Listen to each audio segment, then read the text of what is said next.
dysfunction, or should we address it even in our own party? And I don't know exactly how to address it. Like I said, I was for, having professionals trying to help with that, but, where people are against each other, and at least try to minimize that so that we can work together to win. That's probably just as important as identifying all the evil and all this terribleness that the Democrats are foisting onto all of us, and addressing that. Because I talked to Ted Dabrowski, he's a friend, I know you had him on, and I've talked to him way before he was involved in governor. We talk about that like on policy, we win. These are 80-20 issues, and we can talk about them. I think it's kind of boring, but we can talk about the failing schools and what they did to us during COVID, and just all these obvious terrible things that even Democrats agree with us on. And by the way, I spoke before about there's 14 Democrats in U.S. Congress out of 17. So Boss, Miller, and Blood are the only 3 Republicans. 3 out of 17 is 18%. And we voted for Trump 45%. And everybody says, oh, well, gerrymandering is terrible. You can look at the other states like California, New York, and other blue states. We're worse than almost anybody in the country. And I would submit it's not just the headwind of the Democrats, cheating or purchasers' money or the gerrymandering, but all of that is certainly true. But we are batting so far below our weight, that I think that we do have to, do a little bit of looking in the mirror and figuring out what we can do to try to actually start putting some wins on the board. And by the way, if we went from 3 seats to 6 seats, that would be amazing. But we still only be 6 out of 17, and that would be, what would that be? That would be 36%. But we'd still be 10 points below where we should be. So that's why my thing, my son, I guess Max, thinks he wants to address that and the Democrats. And he writes articles and he gets in fights with people and all that. That's that's him. That's not me. My thing is I'd like to lead by example, win some elections, show people the reason why we lose elections, because it's not just that we have inter-party fighting or that we have no resources, or that all so many good people are leaving the state, moving to Florida and Tennessee and Texas, and leading the country in out-migration and all that. It's not just that. It's that we have chosen to bury our heads in the sand and not get with modern electioneering and like they are in other states, even blue states, to at least win the races that we should be able to win. And that's terribly frustrating to me as somebody who's just logical and a business guy. I'm a self-made entrepreneur. I'm pretty successful. I know how to turn things around. I've gone into situations where they were pretty bleak and at kind of a low point. And you've got to identify what the problems are. And clearly some of that stuff that Max writes about in that Illinois record, or that you guys probably talk about, or that Jeannie Ives and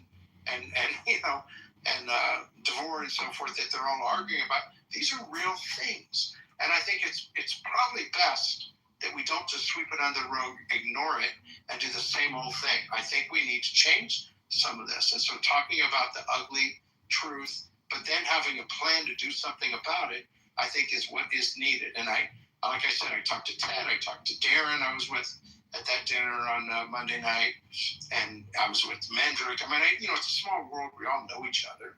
And I'm so sick of people just talking about the same old crap that loses us elections every time. It's the same thing. And that is a definition of insanity. And I'm the only guy yelling and screaming, look, guys, look at what Trump said to do. Look at what Cliff Maloney said to do. Look what they did in Pennsylvania.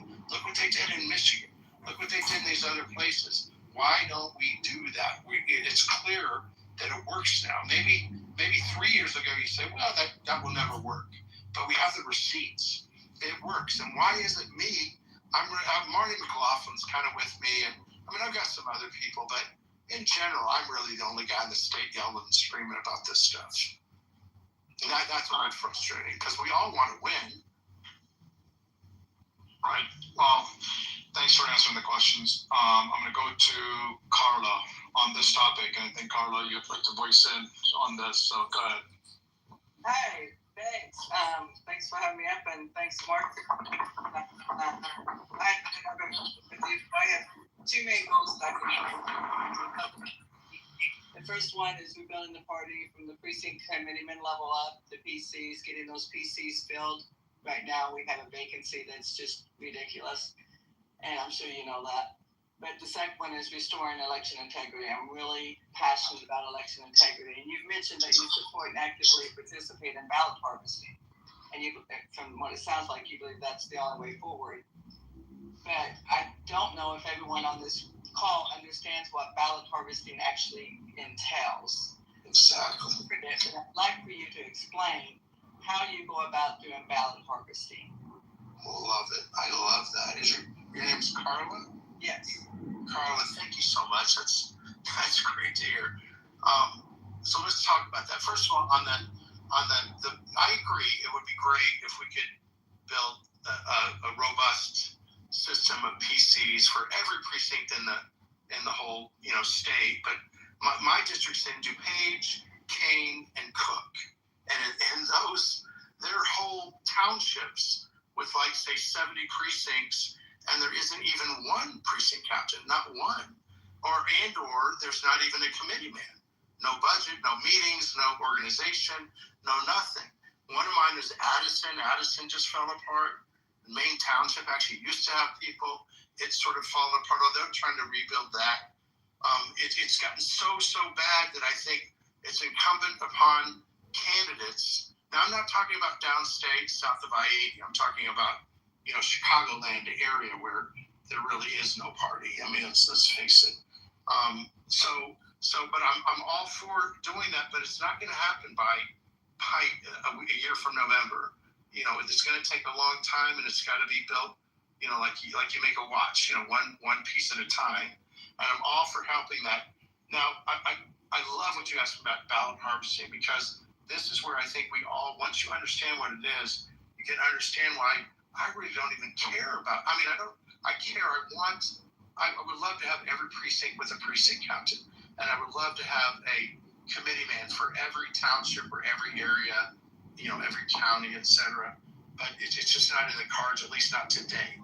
We need to try to build that. I would submit to you, if we start winning elections, and these people who put up their time and treasure to try to turn this thing around, and they get, excuse me, but shit on. I mean, we lose. And they put all this money and time in, they have nothing to show for it.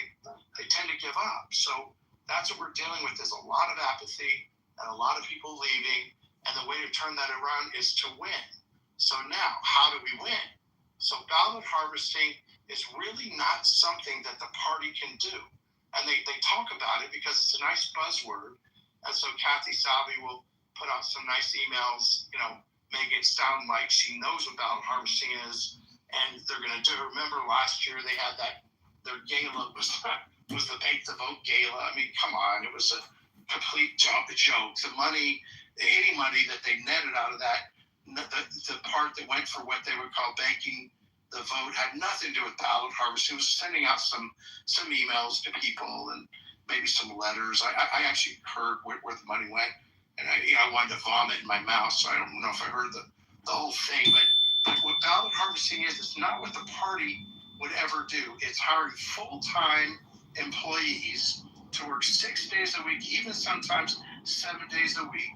Typically, those employees are assigned anywhere from 10 to 20 precincts, and they identify in each precinct anywhere from, say, 50 to 100 of those persuadable, low propensity voters, and you just need the data for that. We all have access to the data, both the consumer data and the voting data. So once you have that list of people who aren't going to vote at all, not by mail and not in person, if we can persuade those voters to vote by making it really easy to vote, if we can't give them a ride to the polls, we can actually just drive to their house and pick up their ballot by having them register to vote by mail. Then we'll get 50 to 100 extra votes per precinct. But to do that, as you guys know, because I think a lot of you guys on this, I'm sensing, are pretty actively involved in electioneering, is it just takes a lot of work. So we're talking about texting them, calling them, mailing them, that's all, and emailing them. That's obviously very expensive. And then ultimately door knocking them, setting an appointment, not just randomly going on a nice Saturday or something, but making sure that we actually meet with these people. You first have to persuade them to sign the vote by mail form. And these are people that are Republicans. So we know they're going to vote Republican. They don't need to know my name or anybody's name. They just need to know that we lose elections because they don't vote.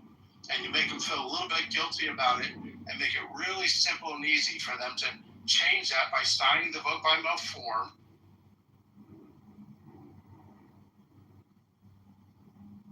A little different, but but at the end of the day, they sign the form. We actually turn that form in, so we make sure that they get it. And then when they in turn receive the vote by mail ballot, and it comes in the mail, and we'll know when that is from each county because they have to report that by law. The same person, not a different person, the same person goes back out and collects that ballot and persuades that voter to vote. But I mean, they don't even have to leave their couch. All they have to do is fill it out. We know they're going to vote Republican. We're going to encourage them to vote Republican as well. And we're going to collect that ballot, and then we're going to physically hand it in. We're not going to mail it in the mail, trusting USPS. And if the successful ballot, I'm giving out too much information, by the way, because I mean, I'm telling you the real numbers. This is what the Democrats do, and this is what Trump did. And frankly, I have a primary, so I don't really want my primary opponents to necessarily know the secret sauce. But anyway, they probably won't be on here. So I may not give you. Call me after this if you want the real complete details. But no, I appreciate your response. I just have some pushback on it because. Yeah, go ahead. First of all, I think you're persuading more sounds like bullying. And I really have a difficult time with that. As I feel going back and just going back and back and back with these people. Well, help me with that. Why is that bullying to tell somebody, we have your voting record, we know you don't vote, you haven't voted in 6 years, but you used to, we'd like you to vote. Why is that bullying? Because you keep going back constantly. You don't just accept. Well, it's sales. Do you know in sales what point of contact you need to have? How many points of contact? It's 8. Selling a ballot. That's my point. I'm not selling a ballot. But you really are. You're selling the opportunity to vote to people that don't vote. But besides that, once a ballot leaves the voters' hands, that you guys are bullying them to give over, and it's how does that not break the chain of custody? Because it's lead. Now, by the way, I'm against it from a moral standpoint. I think it's terrible. I don't think we should have that in the state of Illinois. But we're always going to have it unless we start winning some elections and get some conservatives in there. And how are you going to win elections by participating in something we know is full of fraud? Now nothing that I suggested would have any bit of fraud. Now, you don't believe people that forge mail is fraud. That's what you're saying. You don't believe the vote by mail or this ballot harvesting has any fraudulent. No, I do. I think that Democrats do that. I think Republicans, we just don't even engage. So we do very little. Look, I won my election. Help me with this. Okay, I won my election against Raza with $8 million, 10 years of name recognition. Anybody that voted in person, I won the in-person vote on the day of election. I won the in-person vote in early voting, but I lost the mail-in vote 5-1. I got 20% to 80%. So I'm not the smartest guy in the world, but that shows me that unless we can improve that category, we will continue to lose. And I don't like the rules that they are the way they are, but they are. So if we don't take advantage of it, we're just playing into the Democrats' hands. They'll continue to eat our lunch. But that's what I'm afraid of, is because we are playing into the Democrats' hands. Because because the Democrats do it doesn't make it right. It doesn't. So let me give this analogy. I want to push back on you. So the NFL used to be you scored a touchdown and you get 6 points. And then they put up goalposts. And they said you can kick it after and get an extra point. And you can also kick field goals and get 3 points. And there were a lot of purists of football said, that's terrible. You've changed the rules. And so they could just say, well, you can do that, but we're not going to do that because we like the way that it should be, or we like the way it used to be. And that's fine, but they will lose forever. But what happens? So if the Democrats deflate the ball a little bit to help it get over, whatever football analogy you want to use, I'm not a football player, but I know there's ways to cheat in football. So if they do that, well, we need to do that because they get away with it. Yeah, but I'm not talking about cheating at all. Chain of custody, and when you break the chain of custody, you're breaking the trust in our ballot.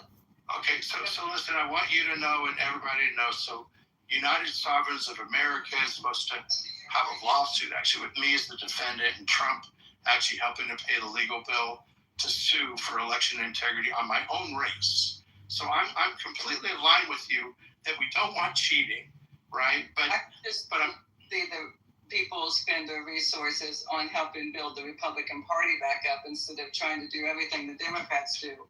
Our Republican Party is completely broken because there's no resources being spent on developing precinct committeemen. It's broken that way because but I explained to you how I won, in Kane County, all us Republican candidates, we all won the in-person vote.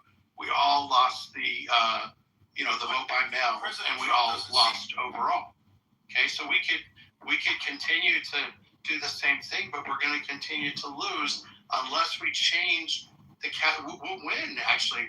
If we just do the same thing, we can win the in-person vote, but we can't win the vote by mail category unless we get those people. And let me tell you, there's a lot of them. There's a lot of Republicans or conservatives that have apathy. I mean, I'm sure you've seen it's my vote doesn't count.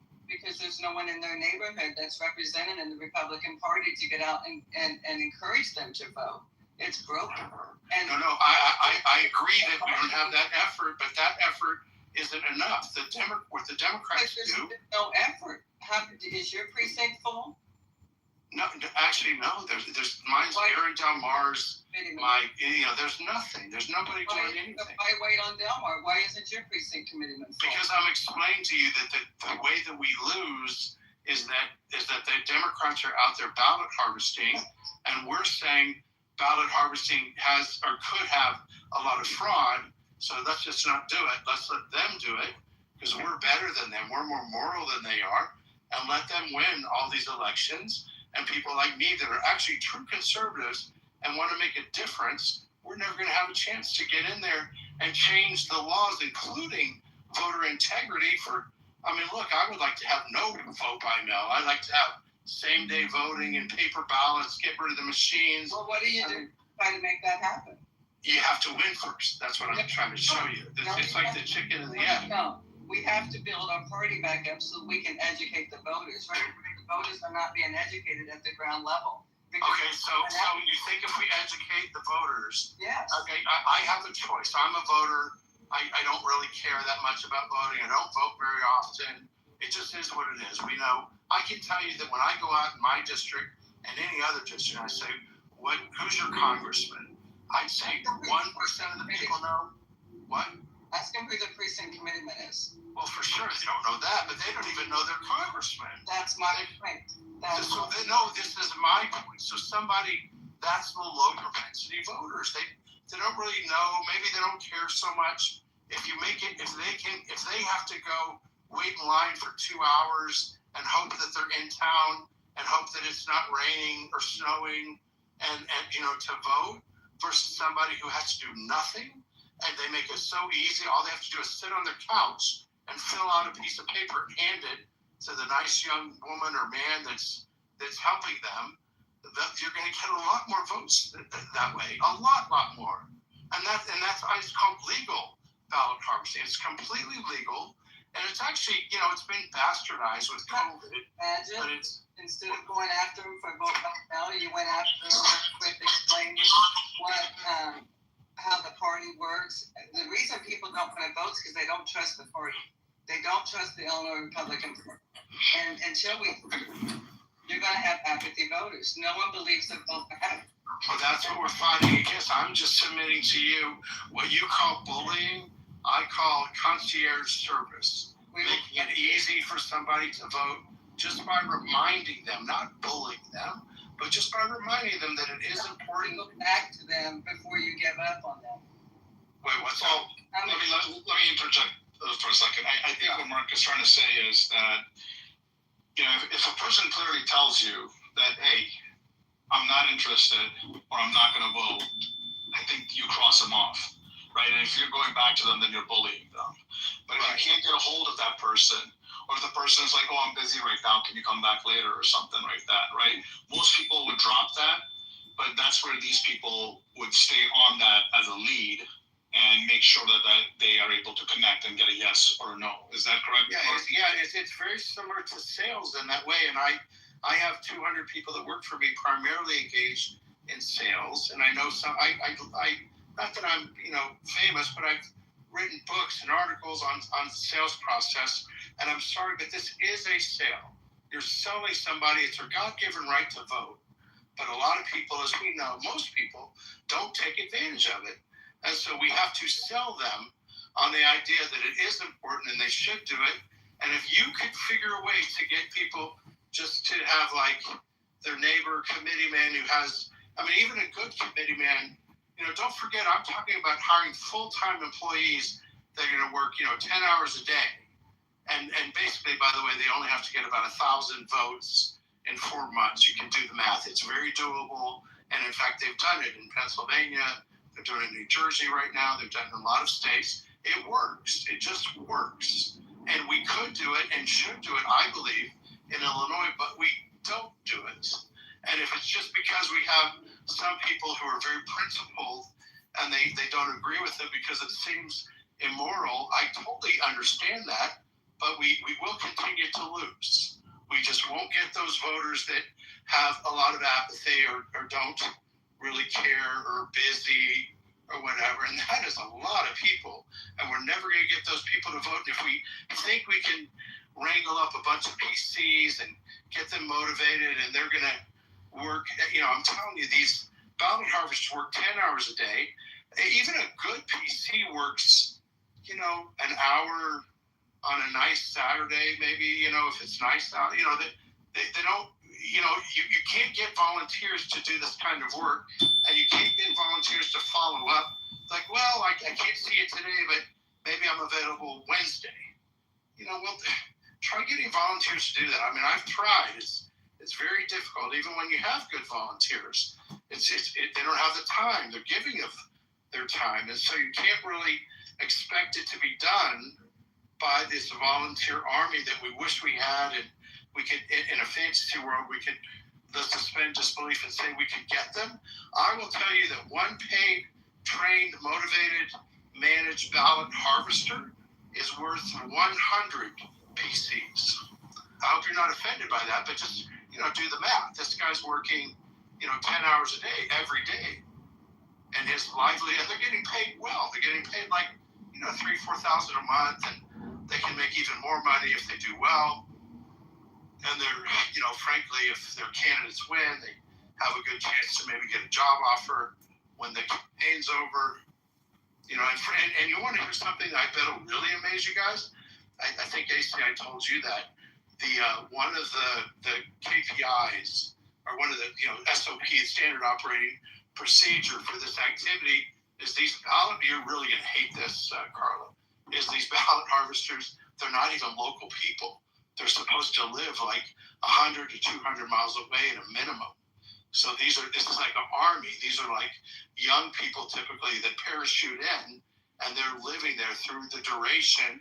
They're not going to their soccer game or their girlfriend, boyfriend's house. They're working, and they take it really serious. And that's how you turn this thing around. That's how you get 50 to 100 people in a precinct that don't normally vote. That's how you get them to vote. And not bullying them, just reminding them, just sending them emails, sending them texts, knocking on their door, listening to what concerns they have, and then showing them simply by voting, they can actually change some of those concerns they have by voting in their local, whatever it is, the local trustee or the local Congress or whatever. And if it didn't work, I wouldn't be so vociferous about this, but We know it works. Trump told us to do it, in fact, but we just didn't. I did it a little bit, by the way, and I got more votes than anybody got in 20 years. I got like 90% more votes than the 4-year previous guy, although he was an independent. But I mean, at 100%, this thing works.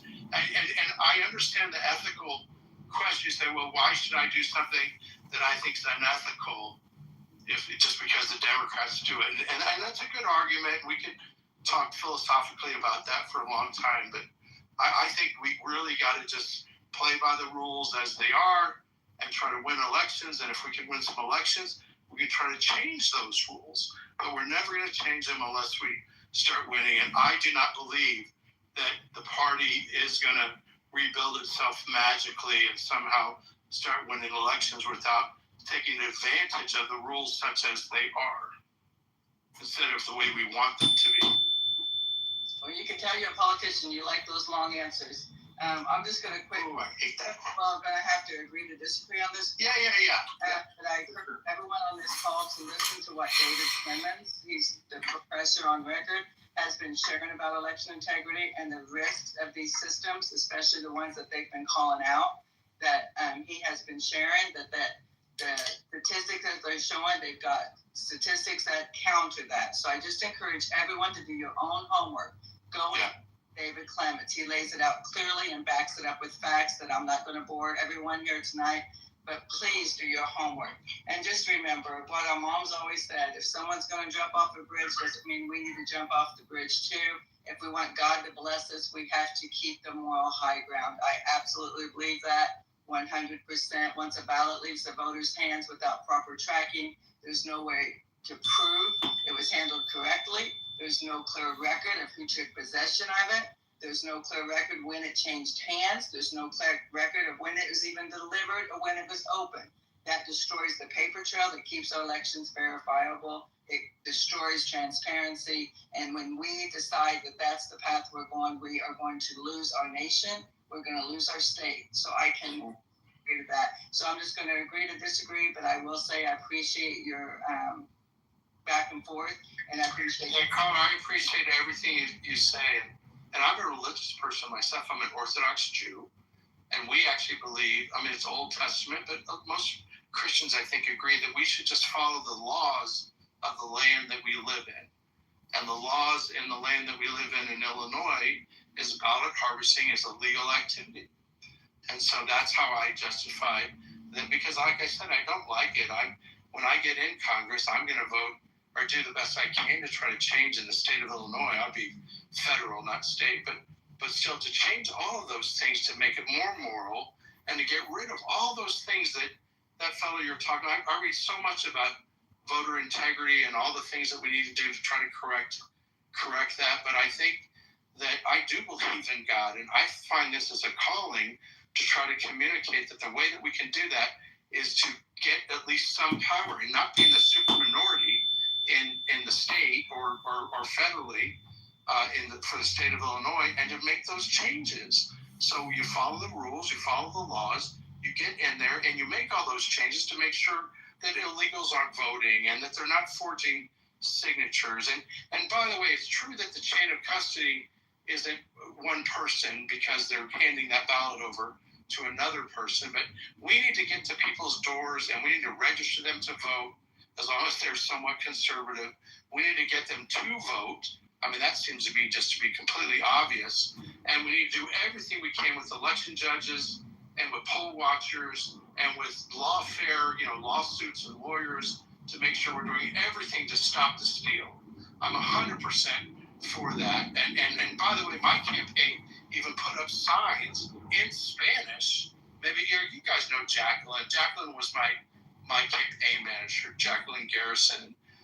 We made signs, and Jacqueline put them up in, for instance, in Elgin, and the cops came to take the signs down, and all they said, it was in Spanish so that the illegals could read it, like, don't vote if you're illegal. If you vote and you're illegal, you're going to jail or you're going to be deported, something like that.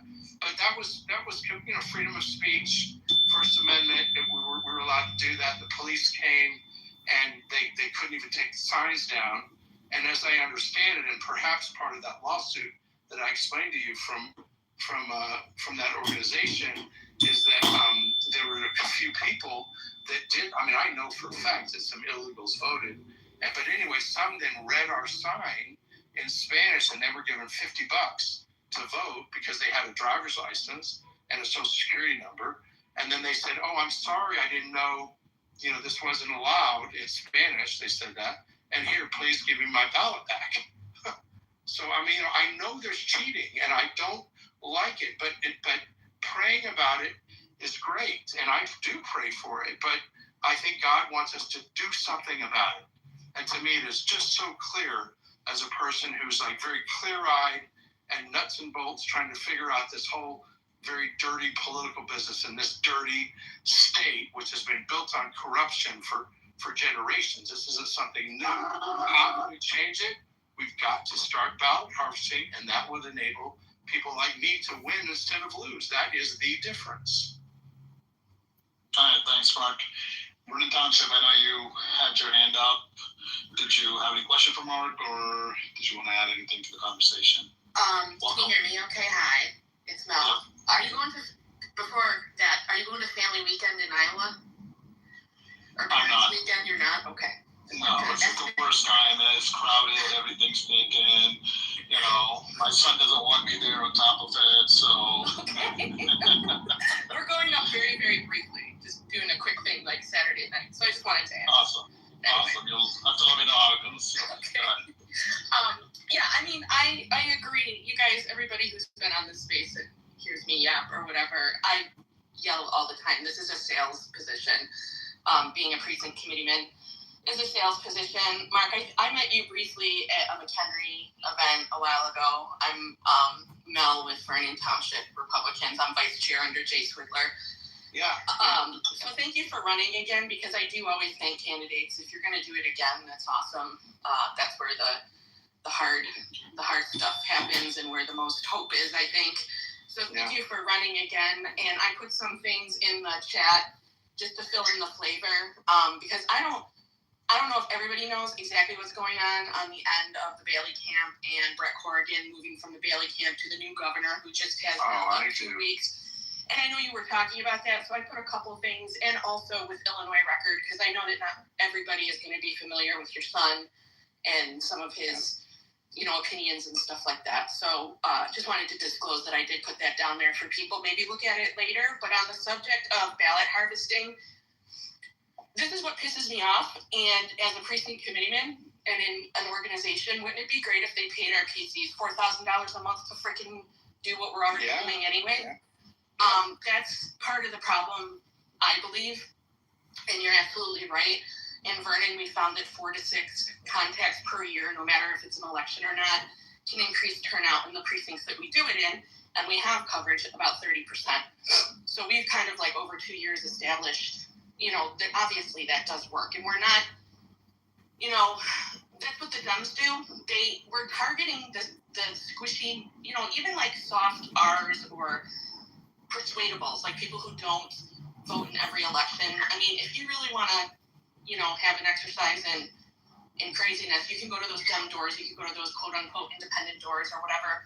But even the persuadable R's, it is just, building a relationship with them. You're not bullying anyone. That first contact is, what are your issues? What are you concerned about? Do you know that we exist? Do you know that you have a precinct committeeman?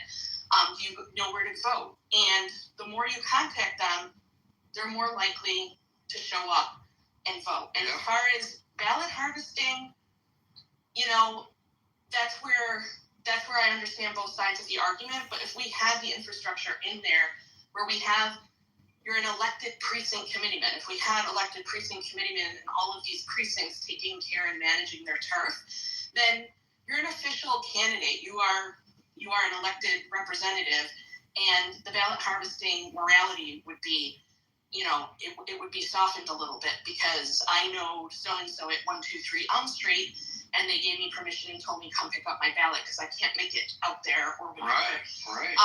And what you're talking about is what frustrates everybody in the grassroots, in my opinion, is that when election time comes around, candidates have huge budgets, they got a lot of money, and they can, I I heard in an event last night that the new governor guy is paying like maybe $20 to $30 per signature, so he can get,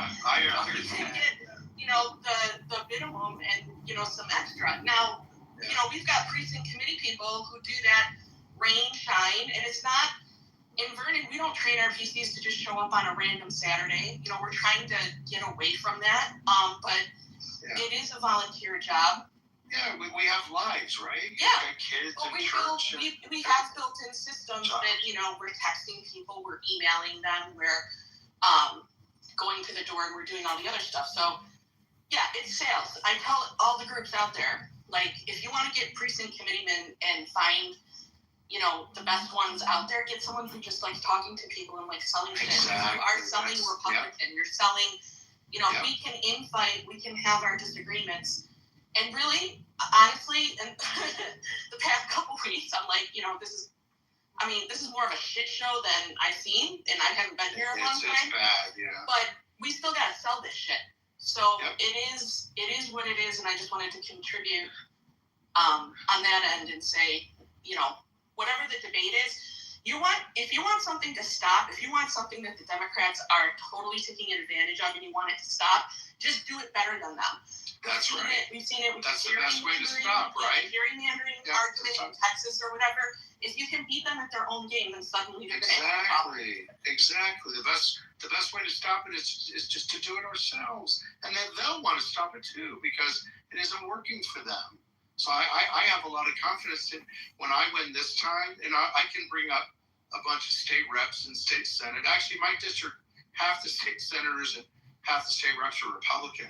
People don't even believe that when I tell them. But anyway, if we can bring up some challengers, when was the last time we won it? I don't remember the last time we won some of those races. And they'll know we did it from ballot harvesting. Maybe that'll persuade some of these people that are reading the Bible instead of reading the election results, that we've got to do something to make a difference, to move this in. And by the way, I didn't tell you guys, so my business, I had as many as 3,000 independent contractor salespeople working for me. So I have a lot of experience managing salespeople. Now we're inside sales, and we've only got a little less than 200 people, but they're full-time, not independent contractors. So I know something about selling. And I'm trying to apply exactly that to the activity of just getting. It's so much easier to get somebody that doesn't vote to fill out a little piece of paper than getting them to write a check for a product or a service. It's a much easier sell. So I've only hired like 3 or 4 people so far, and we're just getting started. And I don't have the most money in the world, but like my budget to flip a whole U.S. congressional districts only about $900,000, and it may sound like a lot, but it's really not a lot for a U.S. congressional district to flip. And I could show you the numbers. It actually comes to $30 a vote, $30 a new vote, not getting somebody that would vote in person to vote by mail. That doesn't count. These are new voters that wouldn't vote otherwise. It comes to $30 a vote. You get 1,000 basically voters, that's 30,000. The worker gets $30,000 for working like 5 months to do it. And I'm telling you, this is like cookie cutter stuff. It just works. The Democrats do it, the Republicans do it everywhere that they can, except for Illinois. And it's actually it's too long for this Twitter space, but like I always wonder, why is it we don't get that message? Why are we doing it? Are we controlled opposition and the Democrats want to make sure that we don't do it, or is it, is it we're useful idiots? I mean, what is it that we don't identify? Why do we lose from an electioneering standpoint purely, and why don't we engage in the behavior to fix that? And honestly, we're just not doing it. So I'm just trying to do it in one district, but that's also like 5 Senate districts and 10 state rep districts and a bunch of other county board seats and stuff like that. And if I can have success, that'll be a nice example. And it won't be with the party's support. It'll frankly be with like people like Aaron Delmar and stuff. Although Darren Bailey's my friend, so I don't know. But there's people against me just for the fact that maybe they don't like my son. That's why Aaron's against me. But others, because what I'm suggesting is something different. And they're very comfortable with their little jobs and their little titles, and maybe they're partners with a consultant or two, and they make a little money off the newbie candidates who are too stupid to know what they're doing. And it's like a little racket that's been going on too long.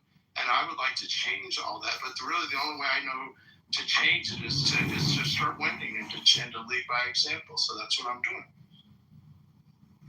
All right, thanks, Mark.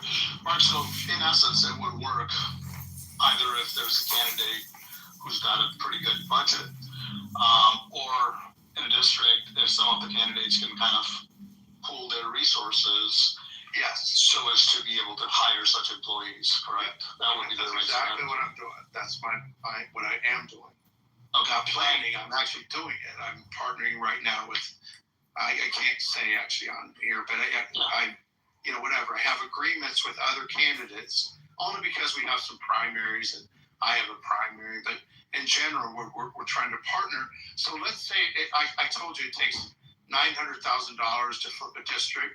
That'll basically get you about 30,000 votes, new votes. So if you're in a congressional district that the delta is 30,000 for $900,000, you can do it. But if you have, some state senators and state reps and county board members, et cetera, that also are interested in winning and flipping something, and even some incumbents, because I've got a couple incumbents that are partnering with me because they're nervous, about losing their election because it's Trump is in and it's a midterm, and they buy the argument that we lose seats in that situation anyway. But so instead of 900, it's 450, right? If I just get one person to partner with me, it's half that. And if you get 2 or 3 or 4, all of a sudden it becomes very manageable. And I will tell you, we have candidates who stupidly spend their money on mail and digital and billboards and all this crap, which obviously some of it works. It has some benefit. I'm guilty of it too. I've got the thousands of yard signs and we've done digital and all that, but all those things have something in common. And this hasn't been brought up yet, which is that the consultants, the consultant class, many of whom are partners with leadership in different GOP orgs, let's just say, they make money off that. They make a lot of money. If I spend 900,000 with CORE, and by the way, I name names. I'm not a wuss. I've got, I'm from Texas. I don't mess around. So if they spend it with one of these consultants, then 20% of that, 30% of that is going to go to party insiders and or the consultants themselves, and they're going to make $300,000 off me. If I spend $900,000 to actually try to win instead by hiring people and managing them and so forth in this ballot harvesting operation, the consultants will make zero. So when you read articles or you hear people against the activity of ballot harvesting, I frankly think that has a lot to do with it. It's self-preservation of the consultant class and their grifter friends, and I'm sure everybody on here knows who I'm talking about. I mean, in any county, you've got people making money off of losing, essentially, and running elections. And then, by the way, the candidates feel like they got ripped off, which they did, and they don't run again. That's why almost nobody runs twice. Like, I'm the first guy to run twice in a row in my district. And I told people when I ran, or some people that gave me money said, I'll only give you money if you promise to run twice. And so anyway, so I committed to doing that. Now I have an open seat, which is, wait, by the way, how about this? Does anybody here know what percentage of the time in the nation, and Illinois is no different, what percentage of the time does a opponent running against an incumbent, either Democrat or Republican, it's the same number, what percentage of time do they win? Anybody guess what that number is? Because I know. Tosi, go ahead. What's your guess, Tosi? Hey, yes, I know, Mark. Hi, everyone. My name is Tasi Ufadike. Hey, Tasi. And I'm the Republican candidate for District 51. Only 3% Yeah. of the times do you beat an incumbent. It's extremely hard. People act like it's very, very hard to do because obviously incumbents have name recognition. They've been in the seat. They use funds to publicize their time in office. So it's very, very hard. Yeah. But what a joke. Like Tasi and I both ran, again, Tossi's in my district. We both ran against an incumbent last time. I actually got in a fight with her incumbent's father. Remember that in the parking lot? But he's like a jihadist, crazy guy. But anyway, now Tossi's running in an open seat, as am I. So our odds, Tossi, I think, go from 3% chance to 50% chance. But you and I are going to have to do it without the party helping us, because we're not going to kiss the ring and play their stupid games and give our money to the grifter consultants like I was talking about. But I think we both can win. Actually, I did want to go to Tassi for that. So, Tassi, now you've had some experience with the petition season here and stuff. So, what are your thoughts on that? You've talked to a lot of people, motivated voters, motivated voters. What's your take on this strategy? I actually, like Mark was saying earlier, he used the word stupid when you first run. I wouldn't use the word stupid. I would just say you're so optimistically naive. Like, you just think you're a Republican, so when you come in, you think everybody loves Trump, and we're in the Republican Party, and we're all like excited, and then you start hearing about the never Trumpers and the grifters and the people who don't really want to see Republicans win, and unfortunately take votes like Democrats. And I just call it naive. But anyway, the ballot harvesting, Mark has been a big champion about that. I didn't know about it, but as I'm doing research, our last election, so I'm an Ela Township PC. Our last election, we were a conservative board and we lost and became Democratic. We have a Democrats in power. What they did, and we found this after we were doing research, there was some in-party fighting, but beside that, there was a lot of ballot harvesting, and the Democrats did it. They went to elderly homes, we found out senior living centers, and they brought the absentee ballots, and they didn't use the term ballot harvesting, but that's exactly what they did, and they won. So I don't know why our leadership won't be open to the idea of at least looking into it, putting some resources. We've tried everything else, and we've lost, right, as Republicans. So why not try this? I think it's a great, great way, a different way. And I agree with Mark on what he says. I just don't know why the party is not behind it. But I think moving forward, like you said, this time around, I'm really, really optimistic. I mean, we just have a great strategy. On Monday, I was at the Lincoln Day dinner. Mark was there. Everybody that's running for office was there. And it was really a good, exciting time for Republicans. When I've been out knocking doors, I've been listening to voters. Of course, I'm in a purple district, so I'll be honest. Not everybody in my district, even Republicans, likes Trump. But we focus on the issues. We're going to make the lives of my constituents a lot better. We're going to make sure that we fight for low taxes with the cost of living. There's so much stuff that's going on. Education, making sure parents have a voice in their child's education. I'm pro-life unapologetically, and I know Republicans say, oh my God, don't say those words, but you got to stay true to who you are. And when I talk to voters, they actually appreciate that. It doesn't mean I'm not going to listen to everybody in my district, but I am who I am. And, this time around, we've done the petitions. I actually like that. It's been a very grassroots operation, meaning that I don't have the HRO getting me petitions. I don't have the Illinois Policy Institute getting me petitions. I'm a PC, and we have some hard-working precinct committeemen across Vernon Township, Ela Township, Palatine Township that we're grassroots. We go out and we talk to the people, and we got the petitions. And I actually love it that way because I'm not beholden to anybody. I'm going to do what's best for my constituents. I'm going to do what's best for and follow and value our conservative principles. And this time around, I just think, our campaign anyway is a lot wiser, a lot smarter the way we do things. We're in a very great shape to follow on Monday, the 27th, the first day that we can file petitions and get on the ballot. And the process has been really, really good. But if we want to win elections, we got to do things differently, and we have to listen to people and not just continue to do the same. It's insanity. Like Mark is in the business world, and so am I.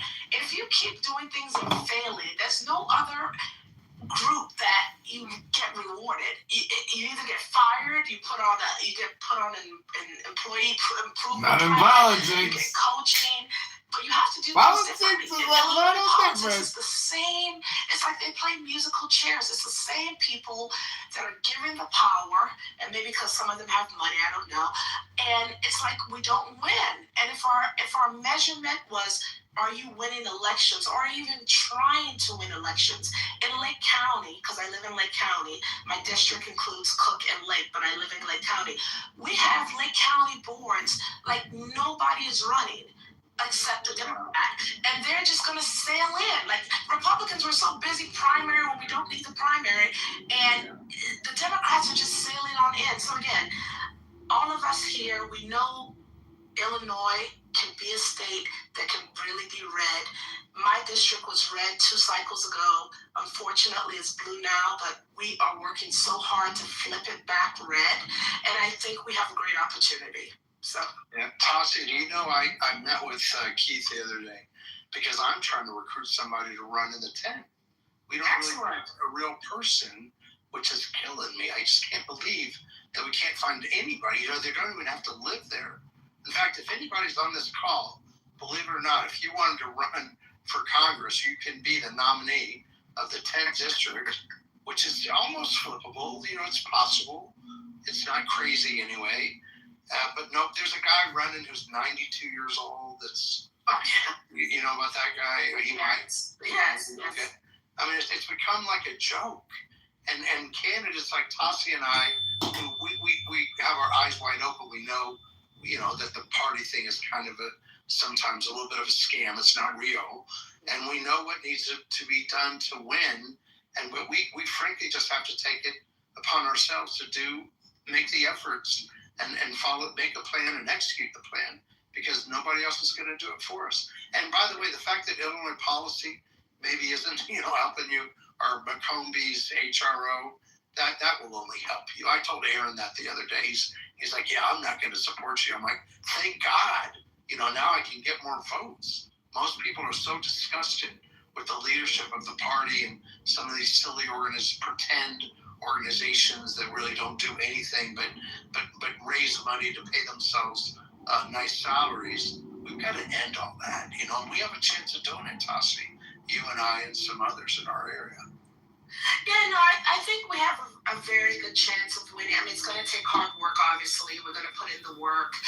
There's no free lunches. But I just think this time, I know it's a midterm and everybody keeps saying, oh, with the No Kings rally and this. But there's so many. What I found by knocking doors, there are a lot of Republicans. They just don't feel like, there was one guy last week who told me in another PC, I used to give to the Illinois GOP. I'm not giving one more dime. I don't know where my money goes to. I've asked to be taken off the list. This is a Republican that used to vote, but he just saw nothing happening. So he's like, why am I throwing away my money? So we have to do a better job of showing people where the money is going when we do all these banquets and stuff. Where's the money? And then we have to do a good job of actually using that money to help candidates win elections. And if we don't do that, I always tell people, donate directly to the candidate. I'm sorry, anybody who's listening who might not like that. Tassi, is the GOP running anybody against you in your primary? The GOP or HRO? Not that I know. Who knows? Okay. We'll see who's on the ballot. They're running one against me. All us grassroots people that are, not all, but many like true grassroots people, they're trying to attack us and run people against us in the primary. But that would be so sad. So like I'm running basically against Richard Irvin, So it'll be fun to. Oh my God, Mark, you're funny. Well, I mean, it's actually your central committee woman, Joan Lassonde, is her campaign manager. So and her full-time consultant will also work for the Irvin campaign. So it's good. Like some of this ugliness, AC, we're talking about, like it's good that it's flushing it out. Like you get to see who the real rhinos are, the people that don't care about winning elections, or they even are so scared of people like me and Tassi for telling the truth and and exposing what's really going on, that they will do everything they can to try to defeat us. And so that's what we need. We need like a revolution. We got to shake things up and turn things around. And it's not going to happen without breaking some eggs. All right, thanks, Mark. I'm going to go to you, Mike, next. Mike, you were having some problem with your petitions. How's that going? Well, we're still struggling. We've been asking for help for a long time now. Ever since we got started, 3-4 months ago, we've been asking, and nobody's even emailed me. There's been no assistance from the GOP in my area. We have contacted all of the committee people in our district, and there's a lot of empty seats, but there's still a lot of people that are in those seats, and they're not helping. They're not doing anything. Yeah, that's kind of like the case with a lot of candidates. You're pretty much on your own, unfortunately. Yeah. Sorry. Mike, what are you running for? What district or area are you in? The second district congressional seat. So we've met. Oh, great. I met a lot of people. And it's my pleasure, obviously. So you met my assistant, Todd, also. Oh, great. He was at the GOP meeting in Will County last week. Ah, right. Yeah. Well, you know what? I'll tell you, Mike, and I'm so happy that you remembered meeting me. But one thing I'll say is you have to, unfortunately, when I was talking earlier about that, when you first run, and I don't know if it's your first race, but it's like naive. I won't call anybody stupid, but you're like naive. CRO, HRO, all of them, again, they might mean well. All I know is when you're a candidate, you have to, it's like you're running your own small business. You have to do the work. CRO, again, Dean White is a great guy. He tries his best, but you have to do it yourself. And I know that sounds so hard because you want the party to help you and you think the party should help you, but there's no cavalry coming. You got to just get your PCs, go out yourself and raise the money, knock doors, and it's going to be frustrating and you're going to ask the party, and sometimes they make promises they can't keep, but you can't give up. You got to be resilient if you really want it and if you're called to do it. But you don't expect anything, and if you do get something, be grateful, and if you don't get anything, know that you earned it, and nobody can tell you what to do or how to vote. You're your own man, and that's just how it is in Illinois politics. And like I said, I was very naive, but now I'm not, and I try and share my experience with other candidates to help them. Yeah, no, you got that right. I have been naive, but at the same time, I don't expect anything from anybody else, just because I know that there's a lot of people out there that are just unmotivated. I have been doing this myself. I've got my assistant, Todd. He's been helping. It's basically just been the two of us out there door knocking. And I have been talking with everybody that answers the door.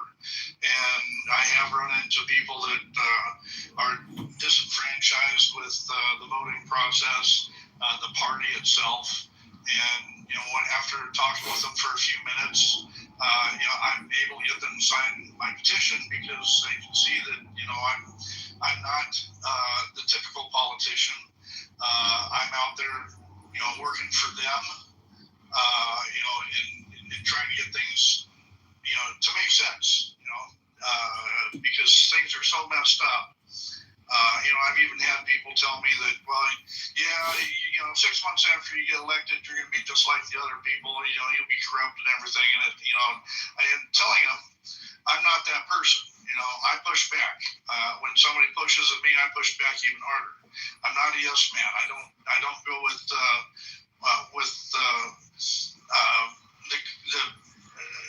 the status quo just because everybody expects me to. You know, I'm going to do what is right for the people. That's why I'm out there actually talking to the people, and they like that. You know, I've had a lot of people, you know, warm up, and you know, just because I'm out there in person talking to these people. Mike, I got a quick question for you. Considering this is the first time that you ran, is there a reason why you chose to run for U.S. congressional district versus state rep?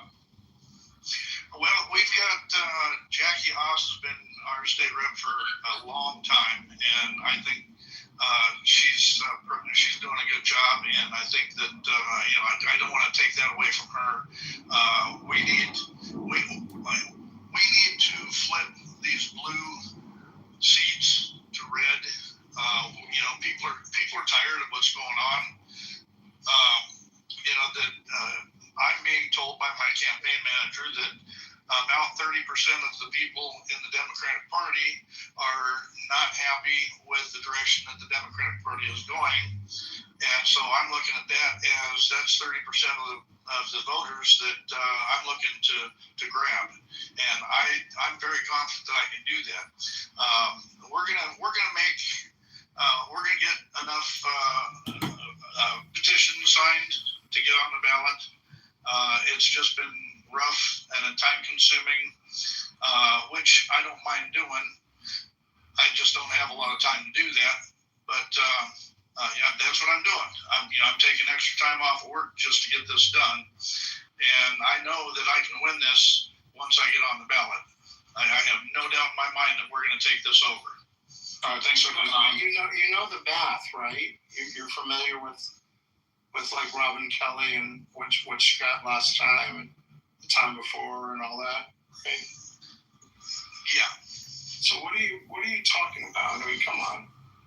Ashley Ramos ran last time. Can we just be honest? Like, if you were to win that race, okay, you would set a world record in terms of a district that's a D plus, you know, such a deep blue district.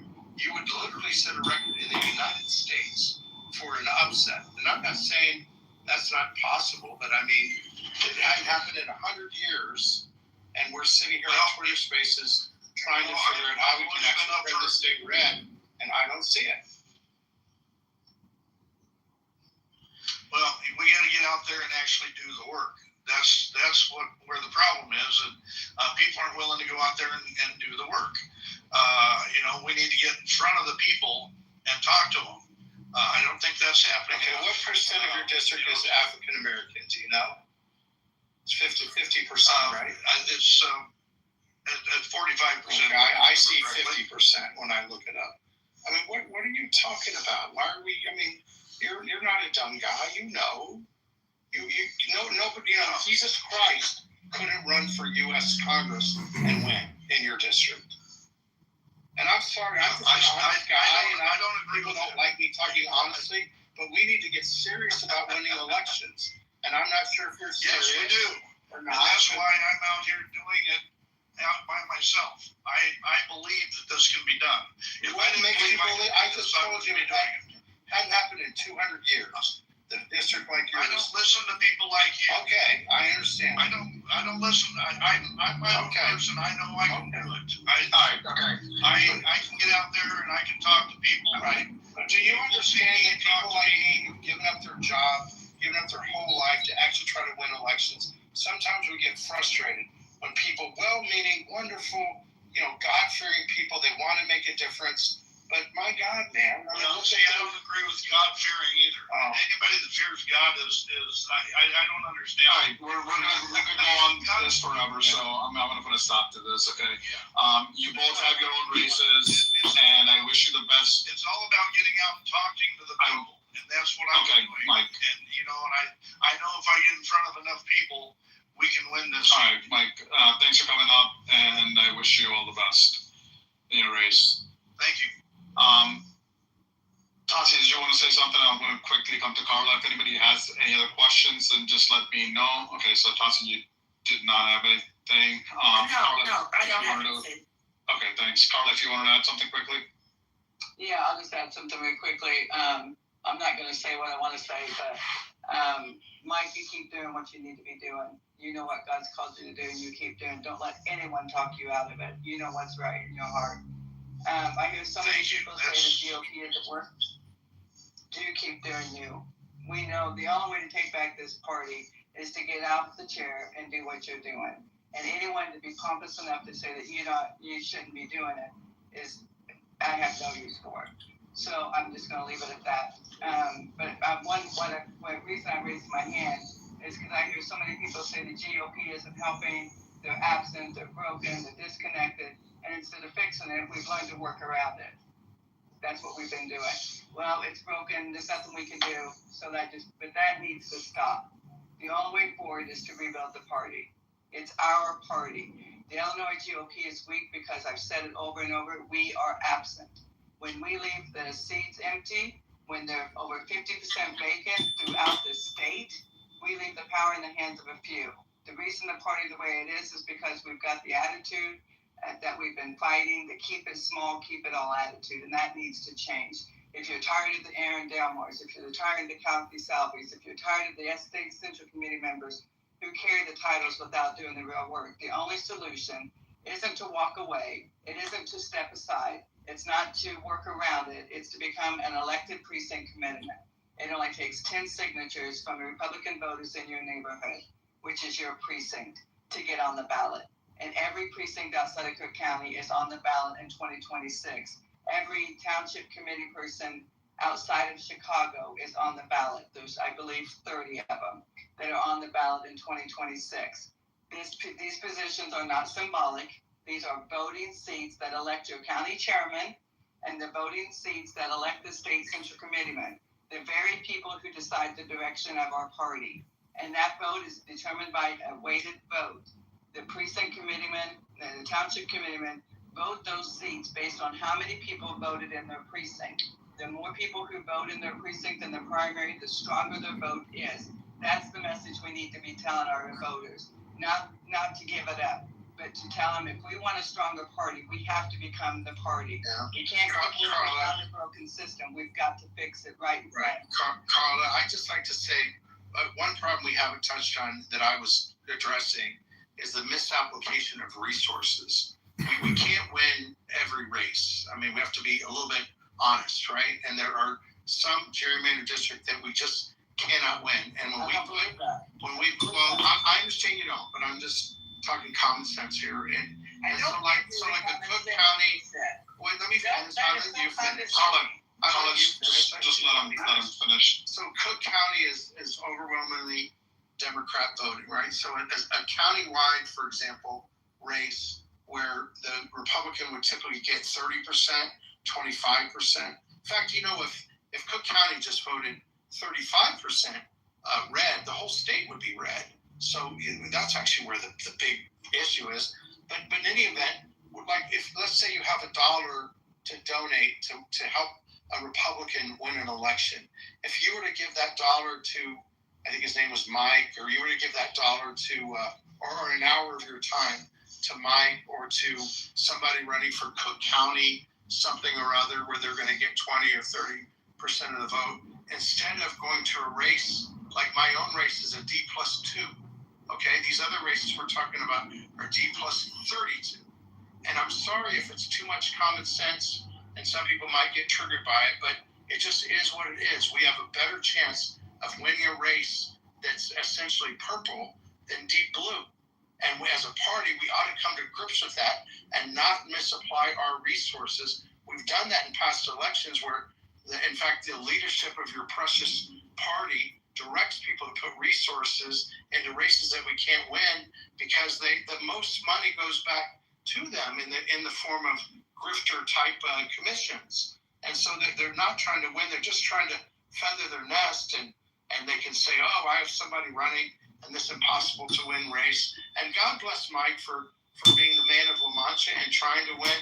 I'm just telling you, as a party, we need to recognize that we need to try to win elections, and we should not misapply resources into completely, pathetically impossible races to win, and we should focus on what we can do to win, which would be identify those races where we have at least a chance and put our resources there. And if you think the party's going to do that or electing committeeman, I mean, you might be right, but I think we're 10, 20 years away from that happening, and I'm not going to be around 20 years from now. Thanks, Mark. Vernon Township? I don't know. I was having connection issues, so I may have missed whatever. But as far as, like Carla's points, absolutely. We've talked about this, and Carla is like sometimes people who come to this space, they don't understand that like after 50 weeks or so, there's regulars, and Carla's like a featured speaker on here, and she's with the Illinois Freedom Alliance. They do phenomenal work training precinct committeemen all the time. I refer a lot of my fellow PCs in our township and elsewhere, but the commentary about like you can't win in this district just vaguely sounds like a consultancy thing to say, because I have heard consultants say, for example, that 51, we should give up on 51 and Tossie's running, and there is an HRO candidate for 51. I mean, she is getting a primary. So, just adding a little bit of perspective that some of us, have to maybe respect some other viewpoints and respect other people, because we're all, nobody's like hanging out on the X space talking about inside baseball or, planning their campaign. However, maybe sad that it might be, just like we all know the 92-year-old guy in Lake County who's, he runs for something every year. And that's what he does, but like, it's not his problem that's our options right now. Just as, Mark mentioned, talking to Keith Bryn, who's chair of Lake County, and I'm sure he's not the only one. I'm sure there are many of us who are like, why don't we have candidates? You look at DuPage County and what Kevin Coyne has been doing over there, where he made it basically his mission. I'm going to fill every single empty, place with like a candidate, a Republican candidate, and he's like kicking butt. So we all have, like, every little area has their problems, and everybody's like just trying to do what they're trying to do. And I don't think, I just think that it's funny to hear people kind of like, turn their nose up or talk about grifters and consultants, but I've heard like very similar sentiments coming out of the very people that they define as grifters or consultants sometimes. Like if it's not, if it's a D plus whatever, then, don't even bother with it. And I've heard that about, like I said, it's funny, I'm so glad Tossie's on this call, because I've heard that about 51. Like, why are we bothering with 51? Oh my God, it's a lost cause. But yet, the HRO wants to, vet someone and run someone and give Tossie a primary when she's, this is her second race. So anyway, that's my 2 cents. All right, thanks, Vernon Township. I think, and I'm going to defend you here, Mark, but I think you're speaking from the point of common sense, maybe an extreme common sense, right? But I also see the merits on the other side, right? When you see somebody like Mike, he's using his own resources, right? So there's no resources being lost, right? And these are mostly local resources, so these aren't resources that are being taken away from another candidate, right? Yeah, I think that's good, by the way. I'm right, and that's what I'm trying to say, is that I think you agree with that, and I think you're just trying to be realistic and offer realistic advice. And that's exactly what my point was. That it's something that, and I am doing this on my own dime. I'm not taking any other resources to do this. I just would have liked to have a little bit of help knocking on doors, but that's, that didn't happen. I'm okay with that. I'm out there doing it myself, and I'm getting a lot of people signing because I'm actually talking to other people. They're sick of what's going on, and we have a chance to flip this, and that's why I'm doing this. Yeah, Mike, what's frustrating to me, I bet all of you will agree with me on this, is like, so here in the 10th, I say here, but in the 10th district, we don't have even a candidate, and then we've got other races where we've got 3 and 4 people running in a primary. I mean, it's like so stupid of us, and you'd think we could do a better job. I think most of you know, to run for U.S. Congress, you don't even have to live in the district. And by the way, in the tent, that's Brad Schneider is the incumbent, and I've got FOIA documents that are really damning to his chances of re-election. And I would love for somebody to run there, and or resources get put into that race, and it would actually help me in my race. It would for sure help Tossie in her race because she's down ballot to that race.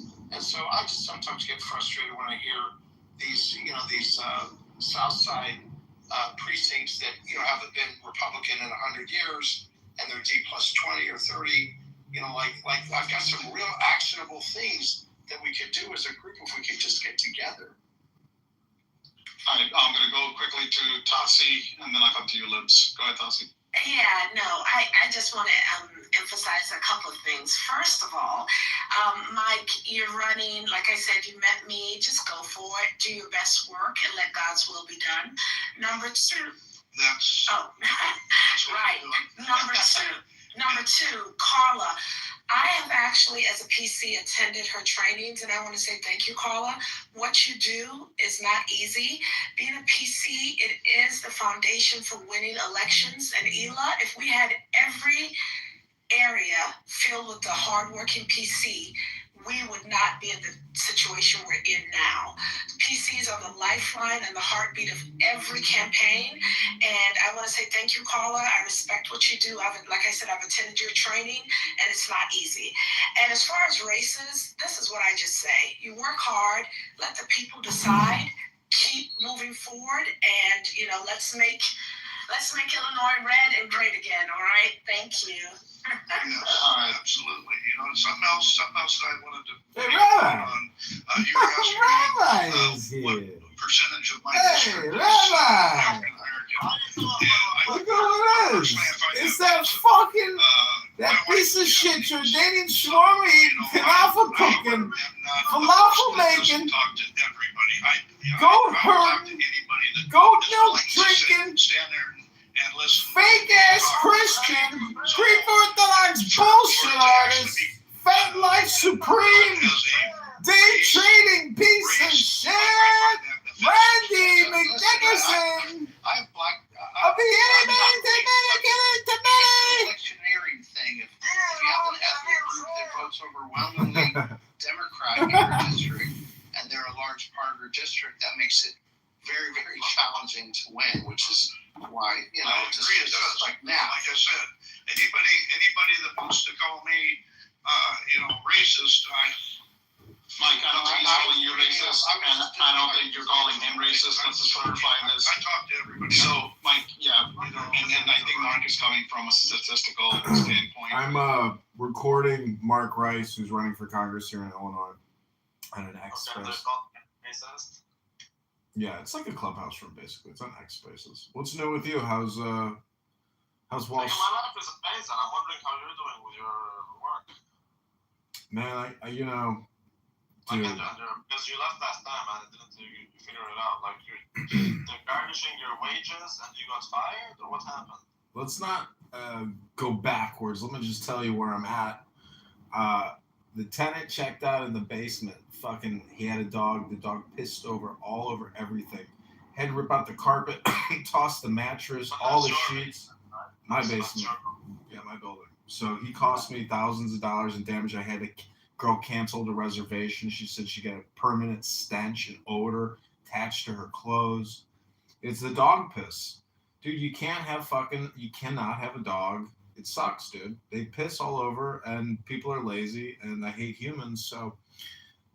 But I'm dating a pretty spicy 24-year-old nurse, so, that's like the spiciest, most amazing thing in my life. I mean, You are dating a 24-year-old, but that's too young for you, nigga, isn't it? a little too young, a little too spicy, but, like Kanye said, if you can't be used, you are useless. Oh, champ. Well, I mean, is she using you? How is she using you? She's using me. I'm helping her. She's completely oblivious. She didn't have a City of Chicago sticker on her windshield. She didn't have a plate sticker on her car. She owes $900 in parking tickets. Her ETA is 824. That means I gotta get going soon. You need someone to help you, nigga. You need someone to help you. Well, what I need you to do as my rabbi is to stop telling me to be productive and go direct to Hashem in Shemayim and tell him the issues so he knows for sure what help to send and which angels to bring to battle.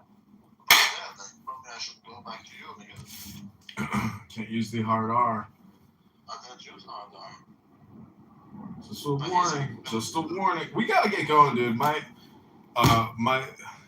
nurse has texted me, and I'm bringing the leftovers from last night. Bro, you should have seen the Persian food last night. Holy cow. It makes Arab food from Jordan look like dog food. You know what I'm saying? These Persians know how to cook a dinner. You Arabs don't know how to cook for shit when it comes to Persian food. Let me tell you that.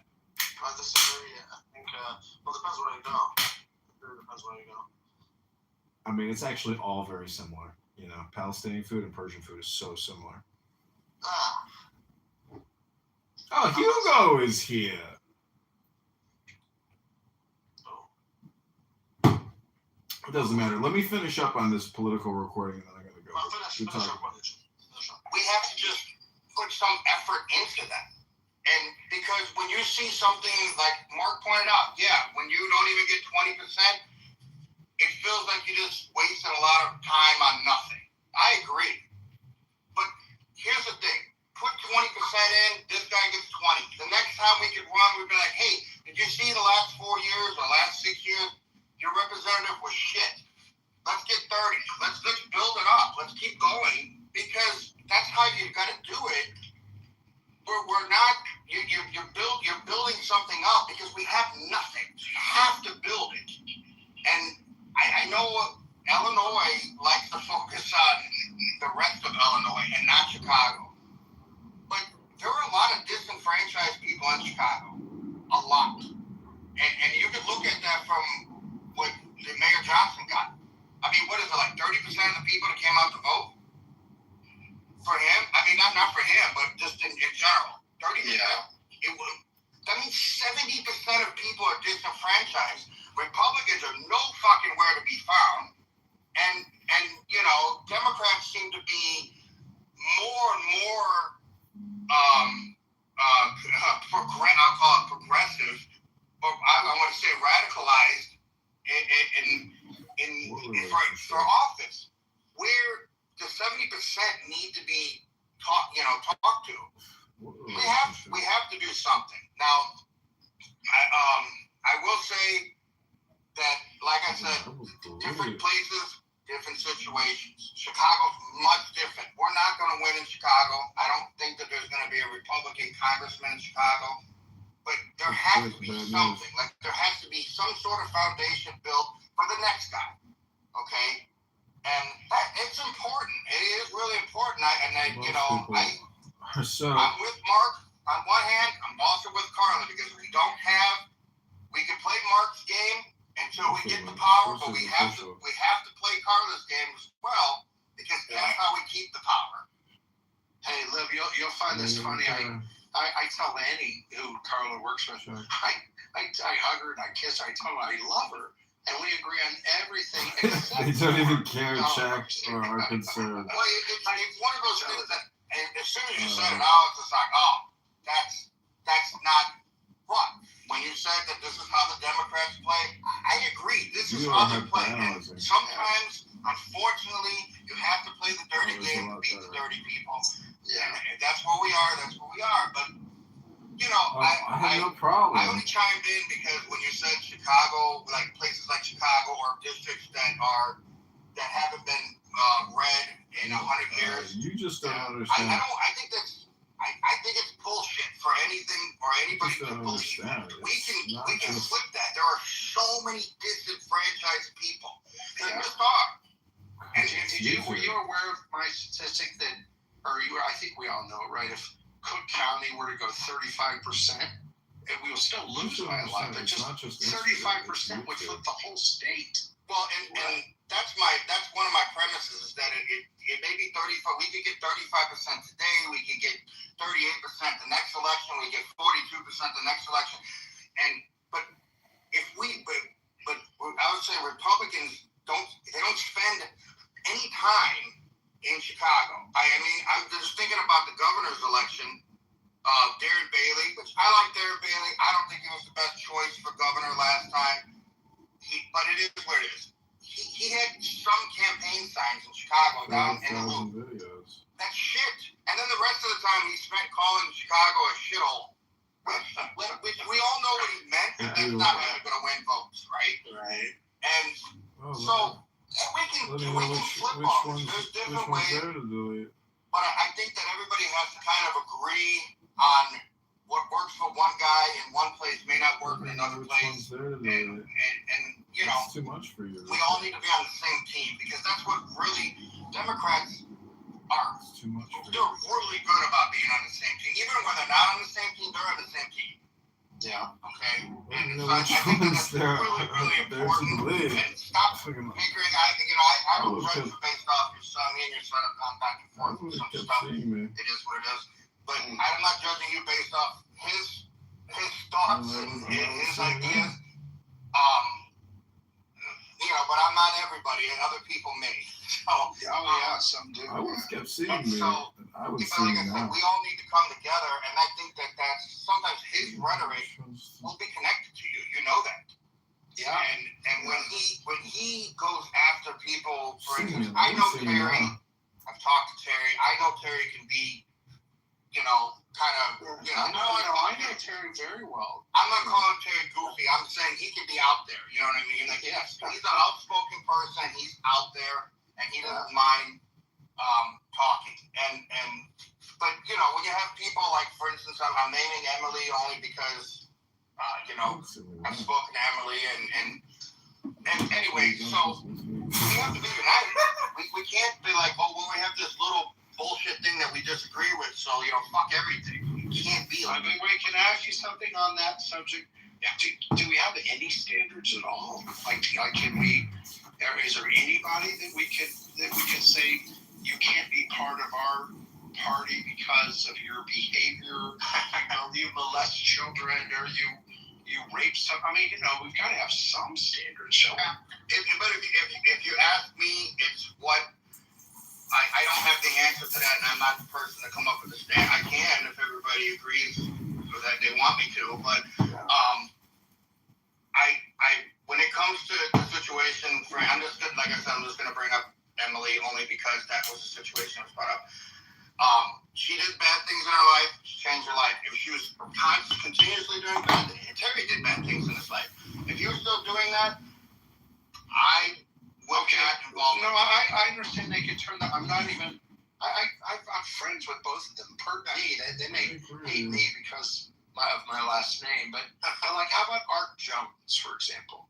Can we agree that Art Jones should not be a candidate for Republican office of any kind? You remember Art? You know what I'm talking about? I don't. No, I'm not. He was also in one of these hopeless districts that can't really be won by Republicans, and he was the nominee. He ran unopposed, and he was the head of the Nazi,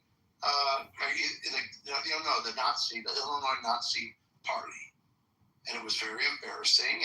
And Max and other people, you know, pointed that out, and he admitted it. I mean, you know, this wasn't like a rumor. Yeah, he was proud of it. I mean, we do have to. So, you know, we don't self-police ourselves as a nice way to say it.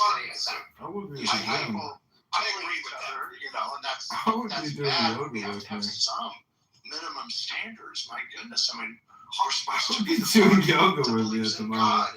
Has morals and values. Sometimes, anyway, we don't. I agree. I'm not fighting you on that at all. You're 100% right. What those standards and what we should have, I know what I have. What everybody else has, I try to hold people to those standards as well. It's very difficult, but I think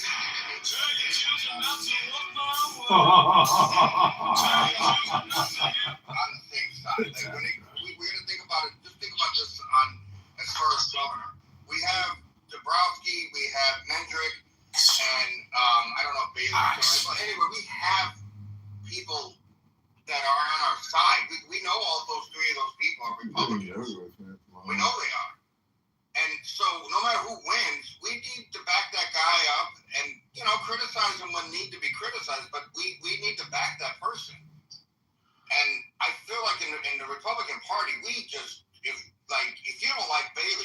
shit on Bailey afterwards, and we can't do that, you know. Yeah. We can't do it. We're not going to win like that. People don't do that to Pritzker. There's a lot of Democrats that I know. Where I work, a lot of Democrats hate Pritzker. They still voted for him just simply because they had a D next to his name. And we need to have Republicans, and I hate to say it, we need to have Republicans that vote for a Republican when it comes to governor because he or she has a R next to their name. Yeah. And By the way, I would tell you, I think they do everywhere. Illinois is Texas if you cut out Cook County and the collar counties. Well, The rest of the state does exactly that. It's just this little communist area of Chicago. I generally agree. I live in the middle of the communist area, literally. I am behind enemy lines, but and I'm pulling up to my communist area right now. But I think that you said like there's you could win your district. I think it's one.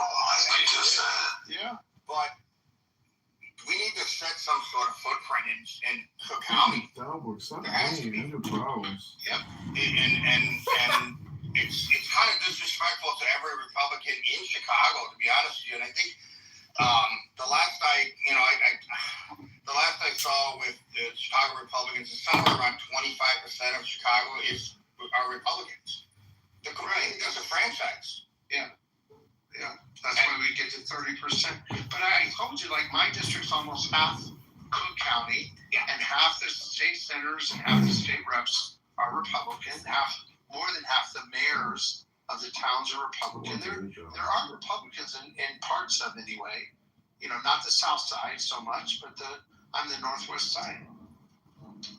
Yeah, I like I said, I'm very much for us having our disagreements about stuff, but I think we just need to be united on a common goal. And if the common goal is to get Mark Rice elected for Congress, then that's what we need to do.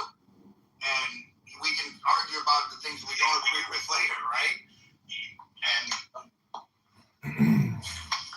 fine, Lebs. Thanks for bringing the voice of reason. All right. You're the official. That's a reason, isn't that insane? You're the official mediator of the space. I'm sorry for ranting and kind of taking over for a few minutes, but No, it's all good. I think it's important that we stay united. Hey, do you mind if I chip in real quick? Sure. 1 second, Steven. Just 1 second. Tassie, do you want to add something to the topic quickly? Yeah, no, I just wanted to make a correction actually to the last speaker because he made a comment that, I have to correct. I mean, I don't know if you were referring to, you said black people don't vote, and that's kind of an ignorant comment because how do you think Obama won twice, and how do you think Biden won? And why do you think Trump is targeting the blacks, right? So I think we just have to be careful. That was one. And then number two, I wanted to ask Carla, because when I jumped on, Mark asked me about ballot harvesting and about when she says it's immoral, I just want to learn more, like what is immoral about ballot harvesting so I can know for myself. All right, those are two loaded questions, Tassie. It was supposed to be a quick statement. Hey, well. Not to interrupt anybody, but I want to say that when I say black voters don't vote, I don't mean a percentage of black votes that a candidate gets. I mean the overall number of black people do not vote. And I grew up in the south side of Chicago. I know damn well I'm not black, but I know the black people don't vote. Where are you getting that from, though? You can't make statements like that. It's like me saying white people don't vote. Like that, where you have to, so I'm an auditor and I'm a business person and I'm very smart as well. You gotta have the facts. You can't just make black people voted overwhelmingly more than Asians and Hispanics over the last, you can check the facts. Now, if you want to tell me black people, and I don't know how you were raised or where you live, if you want to say, I live in the south side of Chicago and 50% of the African Americans do not vote or something like that, you have the data to back it up, yes, but you just can't make blanket statements like that. And, I just have to correct you. I'm driving, but I will find the data. Yeah, if you find it, let me know, right? Yeah. Okay, so my question was for Carla, do you know what's immoral about ballot harvesting? Because maybe me and Mark can learn something. Well, personally, I believe that an individual's right is to vote or not to vote. And when you have a third party collecting or chasing ballots and pressuring them to submit a vote that they don't even believe in, just to meet some third party's quota so they can get more money, you can't say they're not being bullied on that. So I believe in that. It opens the door to manipulation and pressure. Everyone on this call knows that vote by mail cannot be trusted. When we break the ballot, the chain of custody in our ballots, we are losing. There is no tracing. When that ballot leaves and it's put into a mailbox, there is no way of tracing that ballot to make sure that chain of custody is not broken. So that is The signature has to match. Gary, are you telling me that you don't think vote by mail it has any fraudulent votes coming in? No, I told you I think it does, but they're going to continue to do it, and people with your point of view are making it so that we'll continue to lose because we won't engage in the activity that will enable us to win elections. But we'll be more moral. We can say we're more moral than the Democrats. We just lose. I personally believe God will never bless something that is not moral. I believe that to the bone of. There's no way someone can convince me differently. And I would never do something that just because the ends justify the means it says something we should do. We know that breaking the chain of custody breaks our ballot. It breaks the trust that people have in our voting. People don't trust our voting systems. That's why they're not voting. So by expanding on a voting system that we know breaks the chain of custody, and we know through all the evidence that has come out that these vote by mails are 100% used to manipulate the vote, and the tabulators, when they start dropping them in at the end of the night with these machines, we know that they're being manipulated. We cannot out-cheat the Democrats. We cannot out-cheat the Democrats. We cannot do it unless we want to become and just cheat like them. And if No, you never heard me say ever that we should cheat, ever. I never said that. There's legal ballot harvesting, and I know you don't like it, but it's legal. See, that's what's so frustrating. He's allowed to interrupt me, but I'm not allowed to interrupt him. But what I am saying is when we break that chain of custody, we lose the moral high ground. We cannot come back later and say these votes are invalid when we are pushing to use the same thing. That's why I call it immoral. It's because we lose that. And people have the right to vote and not to vote.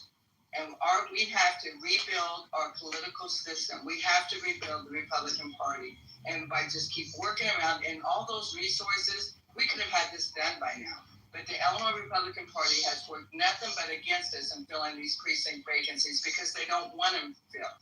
And for Mark to sit up there and say, well, we have to do this because it hasn't been filled, when he admitted his own precinct committeeman seat is not filled. That's why we're losing. It's because we are not doing the hard work. We want the easy work. We want to take the pill and make sure that we lose all the weight. That's just the way the Americans have become. We've got to do the hard work, and God will not bless us if we try to cheat. And cheating is vote by mail. We've got to get rid of the vote by mail. And by my personal belief is by participating in it, we are putting our stamp of approval on it. I'd love to talk to you about the Bible someday, but not on this. But I think it's a topic that we can go on forever. In my opinion, we're talking about something that's legal versus moral, right? And there's two sides of the discussion, and literally we could go on all day, all night for it, right? So you told us your perspective, Mark. Carla, you told us your perspective on it. Tasi, I hope you got an answer from why Carla thinks it's immoral, okay? If not, you connect with her. Don't look the same anymore. More of her take on it, okay? But I wanted to wrap this space up. We've been going for over 2 hours now, right? Stephen, I know you were trying to say something. If you want to add something to this, or if you also wanted to just quickly mention, the news that just came up regarding the university. I can do both real quick. Yeah, sure, go for it. Thanks. When I came here, I was expecting a discussion of policy, and we've been talking about this kind of inside baseball stuff for about 2 hours. the things that are going to bring voters to the table, the things that are going to convince people, that are going to build coalitions, that are going to bring fundraisers is policy. And sniping at each other in a public space like this is counterproductive. And, I believe that if you're going to run for office, that you should lead, short, statements of policy positions, how you're going to improve people's lives. This conversation should have not taken this tack, and it should have at most been 5 minutes.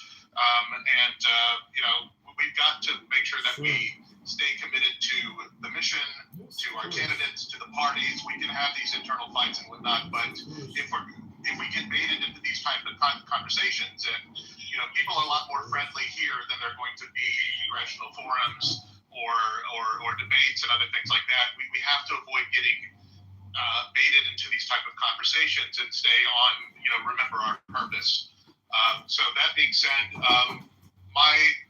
for those of you following my lawsuit, we still haven't heard from the lawsuit, but we did have a major concession by the University of Illinois Chicago and UIC just the other day that they have decided to end racial discriminatory practices in the awarding of student financial aid and for hiring across the entire University of Illinois system.